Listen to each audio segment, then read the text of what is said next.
अस्सलामुअलैकुम। पता है हमारे गाँव में ना एक बहुत ही मशहूर और मुअज़्ज़िज़ मेहमान आए थे, वो है मौलाना सुफ़ियान। तो मौलाना सुफ़ियान की एक बहुत ही बड़ी क्वालिटी और एक मतलब ख़ुसूसियत कह लीजिए वो मुझे पता चली उस दिन। वो आए थे तो मैं उनके बयान सुनने के लिए गई, जो मस्तूरात के लिए वो बयान कर रहे थे, तो मस्तूरात में मैं भी शामिल थी। तो उस दिन मुझे पता चला, मैंने कभी उनका बयान यूट्यूब पे नहीं देखा था।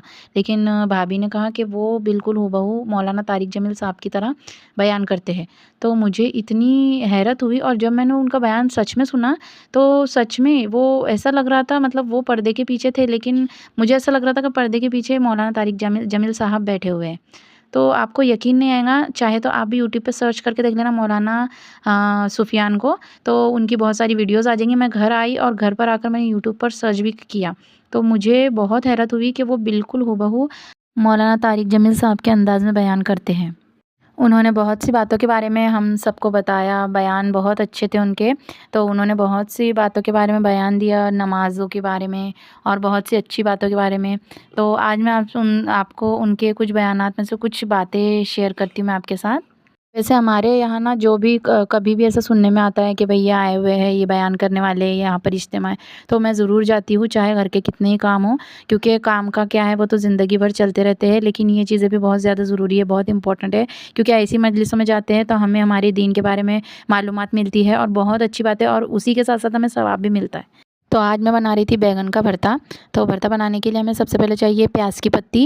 प्याज को मैंने कट कर लिया है, प्याज की पत्ती को भी कट कर लिया है, सेंगदाने, और तेल में हम सबसे पहले सेंगदाने डालेंगे, और वो लाल हो जाए तो फिर उसके अंदर प्याज डालेंगे। फिर प्याज की पत्ती डालकर उसे थोड़ा सा भून लेंगे, और उसके बाद उसके अंदर हम मैश किए हुए बैंगन को, जो भून कर मैंने मैश कर लिए थे, गैस पर भूनना है, आपको पता है, आपको मैंने वीडियो में बताया है। तो उसको मैश करके और फिर इसके अंदर डाल देंगे। फिर ऊपर से नमक, हल्दी और हरा धनिया डालकर अच्छे से मिक्स कर ले। तो बस भुर्ते को गरम-गरम पूरियों के साथ सर्व करें। पूरियों की रेसिपी मैं अगले ब्लॉग में लेकर आऊँगी, तो आप ज़रूर से पूरियाँ बनाना देखें। तो उन्होंने बताया कि जो बच्चों की जो तरबियत हमें करनी है, तो ये तो चलो सही है कि उन्हें स्कूल भेज रहे हैं, पढ़ने के लिए मदरसे भेज दे रहे हैं, लेकिन हमारी ज़िम्मेदारी ये भी बनती है कि हम हमारे इस्लाम के बारे में जो बारीक से बारीक बातें हैं, जो हमारे इस्लाम के कायदे कानून, जो उसूल हैं, तो वो सारे उनके अंदर डालें। यानी कि हम अपने बच्चों को दीन से दूर ना होने दें। तो माँ-बाप जो सोचते हैं कि हम अपने बच्चे को डॉक्टर बनाएँगे, इंजीनियर बनाएँगे, तो ये बहुत अच्छी सोच है। लेकिन इसी के साथ-साथ दीन की तरबियत भी उन्हें देना ज़रूरी है। नहीं तो बहुत से ऐसे पढ़े लिखे बच्चे भी होते हैं जो अपनी माँ-बाप की कब्र पर फ़ातिहा तक नहीं पढ़ सकते।